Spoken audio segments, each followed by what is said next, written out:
नमस्कार, मैं हूं श्वेता सिंह और आप देख रहे हैं आज तक। वोटर गंगा किनारे वाला पहुंचा है आज फर्रुखाबाद। वो फर्रुखाबाद जो पूर्व राष्ट्रपति डॉक्टर जाकिर हुसैन और कवित्री महादेवी वर्मा की जन्मभूमि है, जन्मस्थली है। राम मनोहर लोहिया का नाम जहां से जुड़ता है, वो स्थान आज अपनी वर्तमान की हालात को, राजनीति को किस तरीके से परखता है। जो यहाँ के आलुओं के लिए भी जाना जाता है, एशिया में सबसे बड़ी आलू की मंडी फर्रुखाबाद में ही स्थित है। जरदोजी का काम यहाँ पर होता है, लेकिन इन सारी चीजों के बीच क्या कहता है फर्रुखाबाद का वोटर गंगा किनारे वाला। बेला लोकतंत्र की आई, मतदान करो सब भाई। बेला लोकतंत्र की आई, मतदान करो सब भाई। सबके सब मतदान करें और सभी करें अगुवाई। बेला लोकतंत्र की आई, मतदान करो सब भाई। फर्रुखाबाद की जनता से ही जानते हैं कि कितना कुछ सुधार उन्होंने देखा है, कितना कुछ और बेहतर चाहते हैं वो अपने जीवन को आने वाले दिनों में। यहाँ पर हम पहले भी जब उत्तर प्रदेश विधानसभा चुनाव थे तब भी आए थे। उस समय भी ये चर्चा चली थी कि गंगा नदी की स्वच्छता कितनी हुई है। उस समय भी बहस इस चीज को लेकर हुई थी और कहा गया था कि बहुत ज्यादा समय अभी बीता नहीं है, बेहतर हो जाएगा। क्या बेहतर हुआ? गंगा यद्यपि पहले की अपेक्षा बेहतर हुआ है, गंगा की सफाई हुई है। अब ये जरूर है कि यह प्रत्येक व्यक्ति का कर्तव्य है। हम सब लोग जब जागरूक होंगे, सब लोग जब तत्पर होंगे सफाई के लिए, तभी सफाई संभव है। एक व्यक्ति सफाई के लिए अभियान छेड़े और 10 व्यक्ति कूड़ा करें, गंदगी करें, तो फिर संभव नहीं है। क्या स्थिति बेहतर हुई है या बुरी हुई? पहले से काफी अच्छी स्थिति है। पहले की अपेक्षा जिले के अंदर से जो गंदा पानी आता था नाला का, सीवेज का, तो उसके लिए यहाँ पे एक एसटीपी बना, एक सीवेज ट्रीटमेंट प्लांट बना है, जिससे कि पानी फिल्टर होके आता है। तो कहीं ना कहीं अब सफाई है पहले से, आप देख सकते हैं। ठीक है, चलिए फर्रुखाबाद की जनता क्या कहती है इन चुनावों को लेकर? क्या मुद्दा सबसे बड़ा होगा जिस पर ये वोट डाले जाएंगे? सबसे बड़ा मुद्दा है शिक्षा। शिक्षा में अभी एकरूपता नहीं है। वो ये एकरूपता नहीं है कि हम अगर हमारा कोई कमजोर अगर कहीं दूसरी जगह पढ़ाने जाता है प्राइमरी के बजाय, तो वहाँ इतनी ज्यादा से ज्यादा इतने पैसे लिए जा रहे हैं। इस पे अंकुश लगना चाहिए। जो प्राइवेट ज्यादा फीस लेने वाले लोग हैं, इनको बंद करना चाहिए। फीस पर नियंत्रण जरूरी है। होना चाहिए। क्या मुद्दा है आपका चुनाव? बेरोजगारी मैम। 2018 आप क्या करते हैं? 2018 में मैंने बीएड किया है, तब से 18 में भर्ती हुई थी। 19 में मैंने टेट सीटेट क्वालिफाई किया है, तब से कोई नई भर्ती नहीं है। 6 साल हो गए। मैं यही गुजारिश करूंगा आपके माध्यम से कि गवर्नमेंट शिक्षक भर्ती बड़ी संख्या में निकाले। मतलब आप ऐसी सरकार चाहते हैं जो आपको रोजगार? जी बिल्कुल। क्या मुद्दा है? सुरक्षा बहुत बड़ा मुद्दा है हमारे उत्तर प्रदेश में। सुरक्षा, पहले सुरक्षा जो थी बहुत गड़बड़ थी। अब व्यक्ति सुरक्षित है, महिलाएं सुरक्षित हैं, पुरुष सुरक्षित है, किसी समय भी हम लोग कहीं पर भी जा सकते हैं और सुरक्षा एक बहुत बड़ा मुद्दा। आप खुश हैं कि सुरक्षित है? आपके लिए क्या मुद्दा है? सबसे बड़ा मुद्दा हमारे यहाँ विकास का है और हमारे यहाँ विकास हुआ है। यहाँ पर फ्लाईओवर बने हैं, रेलवे में विकास हुआ है, रेलवे की ट्रेन बनी है। और उसके साथ साथ जहाँ पर आपने गंगा के बारे में पूछा, गंगा अभियान शुरुआत हुई, सफल तो हुआ, लेकिन उतनी नहीं जितनी की और जगह है, उतनी चाहने से फर्रुखाबाद में नहीं हुआ। फर्रुखाबाद में क्यों? इसलिए कि यहाँ पर लोगों ने, एक तो पब्लिक ने सहयोग नहीं दिया, सफाई के मुद्दे में हर उसका दायित्व होता है, और दूसरे सरकार के जो प्रतिनिधि हैं उन्होंने भी इस पर कोई ध्यान नहीं दिया। अगर देखा जाए बोलते तो फर्रुखाबाद का जो शिक्षा का मुद्दा भी सर ने बोला है, वो राइट है, बिल्कुल होना चाहिए इस पे। और दूसरा मुद्दा अगर देखा जाए रोजगार का, तो फर्रुखाबाद में 4 विधायक, 1 सांसद, 1 जिला पंचायत अध्यक्ष, किसी का मन नहीं होता है कि शिक्षा, स्वास्थ्य, रोजगार पर ये बात करें। आर्मी से रिटायर हूँ मैं। ऐसा यह प्रधानमंत्री की योजना मैंने इतना मैं बड़ा हुआ मैंने नहीं देखा। इतना प्रधानमंत्री न पैदा हुआ है न होगा। इतना प्रधानमंत्री जो मैंने संकट झेला है, अभी रिटायर हुआ 16 में, बहुत कांग्रेस के जमाने में बहुत बड़ा संकट झेला है। अभी हमारे जो मोदी जी ने जो किया है, वो सपना कोई दिखाने वाला पैदा नहीं हुआ था, जो सपना मोदी जी ने दिखाया है।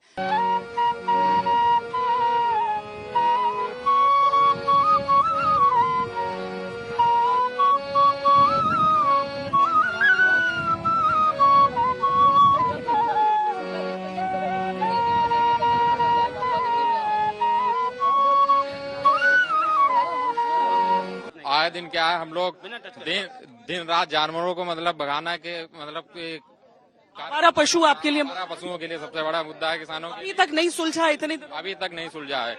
इतनी कॉल्स की जा रही हैं सब कुछ, लेकिन अब हम लोगों के 2-3 खेत हैं, अब हम कहाँ तक उसको। देखिए ये आवारा पशु का मुद्दा उठा रहे हैं, ये बड़ा मुद्दा है।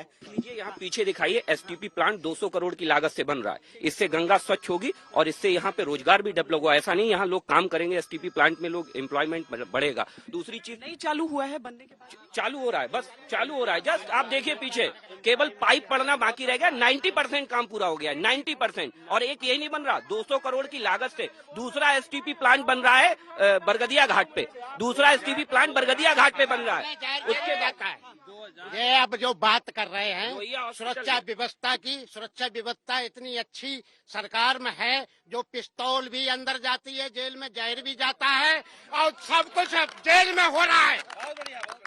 और जितना जी ये गुमराह कर रहे हैं, गुमराह अब जनता होने वाली नहीं। 2024 में 400 जगह पे जीरो पाएंगे। भूख मिटाना काम हमारे आलू का, भूख मिटाना काम हमारे आलू का, मिलता क्यों नहीं दाम हमारे आलू का, मिलता क्यों नहीं दाम हमारे आलू का। भाजपा सरकार में सच तो ये है कि काम ही नहीं हुआ है। आप देखिए कि करीब पिछले 7 वर्षों में जो 2 ओवरब्रिज बने, सिर्फ वर्तमान भाजपा सांसद के दरवाजे को बचाने के लिए ओवरब्रिज वहां से हटा लिया गया। दूसरी चीज, इनके 4 विधायक, सांसद, एमएलसी इनका गंगा एक्सप्रेस वे यहाँ से चला गया। क्या इनके किसी भी विधायक ने, साहब सुन लीजिए, क्या एक मिनट, क्या इनके किसी विधायक ने उसका विरोध किया? किसी का विरोध नहीं किया। बराबर झूठा आश्वासन फरखाबाद की जनता को दिया। तो वो टाइम पे आप क्या करते हैं? हम कोचिंग सेंटर खोले हुए हैं, यानी कि युवाओं की समस्याएं आपकी आंखों के सामने। युवाओं की समस्या, सबसे बड़ी समस्या मैडम ये है कि एक तो युवा पढ़ लिख कर अच्छे पदों पे जाना चाहते हैं, वो नहीं पहुंच पाते हैं क्योंकि सरकार उनके लिए वैकेंसी नहीं निकालती है। सबसे बड़ा मुद्दा है। चिंतित है सारे? हम भी चिंतित है। मैं टीचर हूँ, मैं कोचिंग पढ़ाता हूँ, इसलिए मुझे चिंता होती है कि मेरे बच्चे अच्छे पढ़ाता हूँ, अच्छे बच्चे पढ़े लिखे हैं और वो वहाँ तक नहीं पहुँच पाते हैं और प्राइवेट जॉब करते हैं। अभी तक किसी भी सरकार ने, हमने बसपा भी देखी, हमने सपा भी देखी, भाजपा भी देखी है, सबसे बड़ा मुद्दा जो है गंगा पार में गंगा जी की बाढ़ से आने वाली जो परेशानियां हैं उसका है। दूसरा, विकास का मुद्दा फरखाबाद में नहीं है। तीसरे, हम अपने बच्चों को पढ़ाने के लिए हमें बाहर भेजना पड़ता है।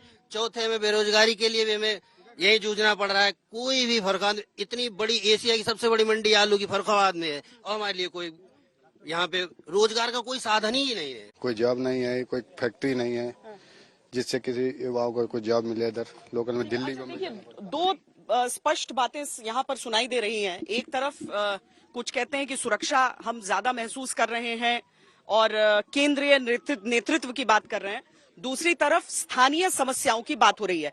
मैं चाहूंगी कि आप ये बताइए, केंद्रीय नेतृत्व से, जो अभी केंद्र सरकार है, उसके काम से कौन कौन खुश है? जरा हाथ उठाइए, एक हाथ उठाइए, एक। पीछे भी मार दीजिए कैमरा। और कितने लोग नहीं खुश हैं वो बताइए। ठीक, देखिए ये गिनती के लिए मैंने नहीं किया है, मैंने इसलिए किया है कि मुझे 3 कारण बताइए कि केंद्र की जो सरकार है उसने काम किया है, उस कारण उसे दोबारा आना चाहिए। नंबर 1, सुरक्षा। राष्ट्र की सुरक्षा प्रथम होती है। आज देखिए सीमाएं सुरक्षित हैं, जब सीमाएं सुरक्षित होंगी तो हम सुरक्षित होंगे। नंबर 2, सर पुलवामा वालों को सर्जिकल स्ट्राइक भी दी, ठीक है। दूसरी सबसे बड़ी चीज है नेतृत्व। आज नेतृत्व इतना ईमानदार है, जो ईमानदारी से काम कर रहा है, आज उसका परिणाम है। आज ईडी की कार्रवाई किस पे होती है? उस पे होती है जिसपे करप्शन के आरोप होते हैं। तीसरी सबसे बड़ी चीज है हमारा डेवलपमेंट मॉडल। आज हाईवेज का जाल बिछ गया है। आप फर्रुखाबाद से 40 किलोमीटर चलिए, आपको लिंक एक्सप्रेस वे भी मिलेगा, आपको एक्सप्रेस वे भी मिलेगा, आपको नेशनल हाईवे भी मिलेगा। कोई जोड़ना चाहता है? कोई जोड़ना चाहता है? जिन्होंने हाथ उठाया था उसमें से, ठीक है, ये मुख्य मुद्दे हैं और आपको जोड़ना चाहते हैं। हाँ। मैडम, सबसे बड़ा ये विकास हुआ है। लोग कहते हैं विकास, यहाँ पर विकास निरंतर हो रहा है और अभी भी हो रहा है। बस यहाँ पर एक समस्या है सिर्फ जाम की, जो आपको देखने को मिली। आप बताइए, जो लोग विरोध में हैं उनका सबसे बड़ा कारण क्या है? कौन बताएगा? आप बताना चाहिए। देखिए, 45 साल की सबसे बड़ी बेरोजगारी। दूसरी चीज, युवाओं के ऊपर जिस तरीके से लाठियां पड़ रही हैं, यहाँ प्रश्न पत्र लीक हो रहे हैं, इनके नेता साहब जी इनके जो नेता कहते हैं कि साहब दूर दूर तक आरोपी नहीं, तो साहब ये उत्तर प्रदेश में किस तरीके से दूरबीन से देखने के बावजूद आरोपी निकल के सामने आते हैं, तो ये बड़ा शर्मनाक विषय है। आप बताइए। हमारे पड़ोस का एक बच्चा है, 3 बार पेपर देने गया, तीनों बार लीकेज हो गया, तीनों बार लीकेज हुआ। मैडम यहाँ 10 बार लीकेज हुआ है, तीनों बार लीकेज हुआ, तीनों बार लीकेज होने में वो इतनी आहत हो गई कि उसने खुदकुशी कर ली। अब बताइए इससे ज्यादा शर्मनाक हमारे लिए क्या हो सकती है कि हमारे पेपर हम बच्चों को कैसे पढ़ाएंगे? आप बताइए, हम बच्चों को पढ़ाई के जरिए से बताएंगे, यही तो हमारा एक रास्ता है। क्या बताएं? मैडम रिजर्वेशन के मुद्दे पे मैं रिजर्वेशन के मुद्दे पे भाजपा को वोट नहीं करूंगा, क्योंकि भाजपा सरकार में जितनी भी वैकेंसियां आई हैं उनमें सब में रिजर्वेशन में झोल हुआ है। जब भी रिसेंटली 18 में शिक्षक भर्ती आई थी 69,000, वो बच्चे आज भी धरना दे रहे हैं, भूख हड़ताल कर रहे हैं और आज भी उनकी बात सुनी नहीं जा रही। सरकार ने 6800 की लिस्ट निकाली और आज भी नहीं लिस्ट हाई कोर्ट में है। हाई कोर्ट सिंगल बेंच से ऑर्डर आने के बाद जब सरकार ने नहीं माना तो वो लोग डबल बेंच गए हैं। डबल बेंच का ऑर्डर अभी रिसेंटली 10 दिन पहले रिजर्व हुआ है। क्या करते हैं आप? बिजनेस जी। कैसा चल रहा है काम? ठीक चल रहा है जी। मतलब काम ठीक चल रहा है या वो जैसे कह रहे हैं कि मैं तो ठीक ही बोलूंगा वैसा? नहीं ऐसा नहीं है, काम ठीक चल रहा है। ठीक चल रहा है जी। फर्रुखाबाद में काम हुआ है? फर्रुखाबाद में काम तो हुआ है, लेकिन जिस हिसाब से होना चाहिए तो वो नहीं हुआ है। प्राइम मिनिस्टर ठीक लगते हैं? जी। मुख्यमंत्री ठीक है।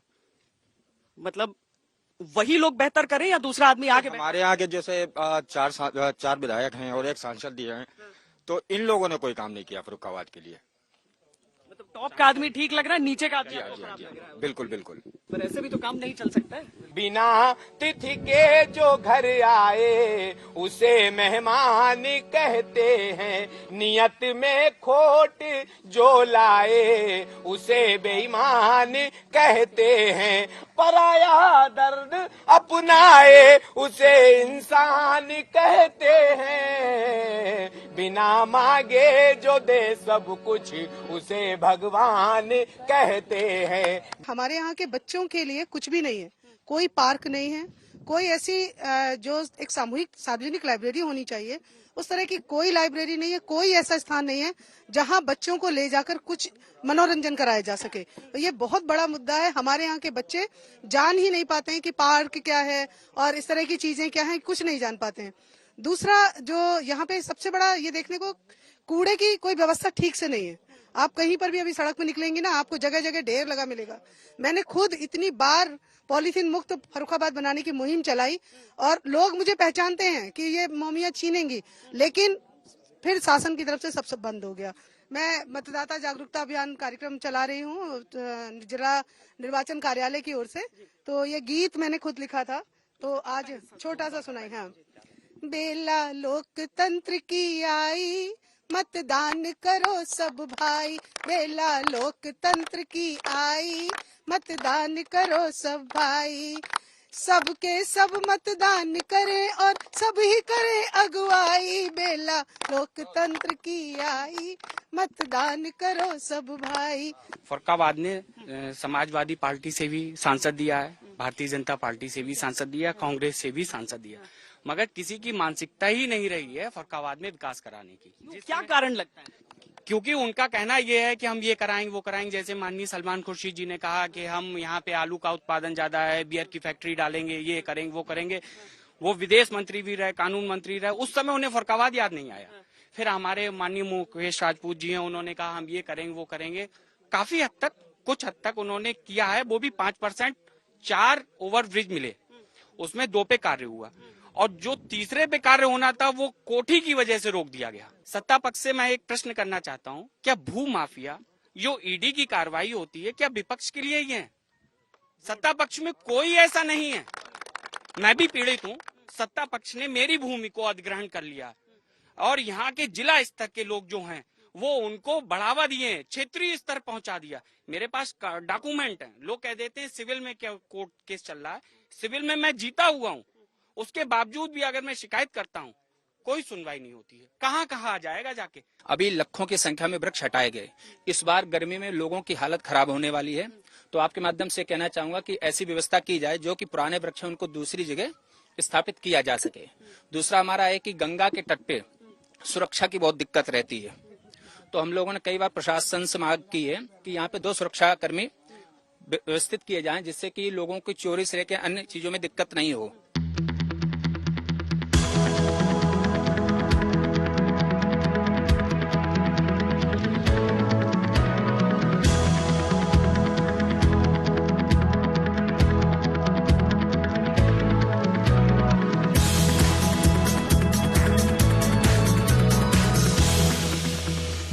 फर्रुखाबाद जरदोजी के लिए मशहूर है। जरी का काम यहाँ पर होता आया है और आज से नहीं, कब से? ये 1900 करीब 20-22 के दशक से काम होता है और फर्रुखाबाद में ही जरदोजी की मतलब नींव रखी गई थी। तो मतलब हम समझें कि ये जो सब कारीगर हैं, काम कर रहे हैं, इनकी पीढ़ियां इसी काम में? जी जी, पीढ़ी दर पीढ़ी हमारे पिताजी भी यही काम करते थे और उनके पिताजी भी यही काम करते थे। इस कारोबार, इस कामकाज को देखते हुए कुछ ऐसी चीजें हैं जो आपको लगता है कि ये चीजें हमारे लिए हो जाती तो बेहतर? अब जैसे कनेक्टिविटी की यहाँ पे दिक्कत है, मान लो जैसे एक्सप्रेस वे वगैरह बन जाते, यहाँ से लिंक हो जाते तो कम से कम यहाँ का व्यापार बढ़ जाता। और एयर की सुविधा है, जैसे मान लो कलकत्ते से आना चाहता आदमी, बॉम्बे से नहीं आ पाता है। ट्रेनों की तो सुविधा खैर हो गई थोड़ी बहुत, तो कुछ काम में इजाफा भी हुआ है, पहले से काम में मतलब बढ़ोतरी आई है। आप कब से कर रहे हैं ये? 35 साल से कम। और आपसे पहले घर में? मेरे चाचा करते थे। ये जो काम इस पे आप कर रहे हैं, बहुत बारीकी का काम है, बहुत बहुत ध्यान से, मतलब हाँ बहुत ध्यान से, बहुत बारीकी इसमें। जो फर्रुखाबाद में काम होता है वो देखकर ही बहुत अलग लग रहा है, लेकिन क्या खास होता है जो आप लोग ये काम करते हैं, उसमें क्या अलग है बाकी जगह से? सब जगह की लाइन अलग अलग है, अपने फर्रुखाबाद की लाइन अलग है। फर्रुखाबाद जैसा काम कहीं बन नहीं सकता, सबसे भारी लहंगे बनते हैं यहाँ पे। यहाँ जो काम होता है वो खास इतना क्यों है कि पूरे देश से लोग, विदेश से लोग आते हैं? यहाँ काम इसलिए इतना खास है क्योंकि फर्रुखाबाद की जनता और फर्रुखाबाद के लोग काफी अरसे से इससे जुड़े हुए हैं। और बहुत पुराना, मतलब चांदनी चौक में जब लोग काम सीखने गए थे, वहाँ से जब सीख करके आए थे, फर्रुखाबाद में इस काम को किया, तो इस काम का इतना उरूज हुआ, आज पूरी दुनिया में फैला हुआ है। क्या चीजें ऐसी और चाहते हैं आप लोग, सहूलियतें, कि और बेहतर ये कारोबार तरक्की करे? सहूलियत गवर्नमेंट की तरफ से तो हम लोगों को कुछ भी नहीं मिलती है, क्योंकि कारीगर बेचारे काम करते हैं, उनकी आंखों की रोशनी भी कम हो जाती है। तो उस वजह से कैंप लगना चाहिए गवर्नमेंट की तरफ से, इंश्योरेंस होना चाहिए कारीगर का, और उससे दुकानदारों को फैसिलिटी मिलना चाहिए जो भी मतलब गवर्नमेंट देना चाहती है। जो मेहनत है उसकी बराबरी का कीमत मिलता है? नहीं, मेहनत के मुकाबले जो हम लोग काम करते हैं, हम लोग तो मैन्युफैक्चरर हैं, तो हम लोग जब काम करके देते हैं, असली कमाई तो दुकानदार शोरूम वाले करते हैं।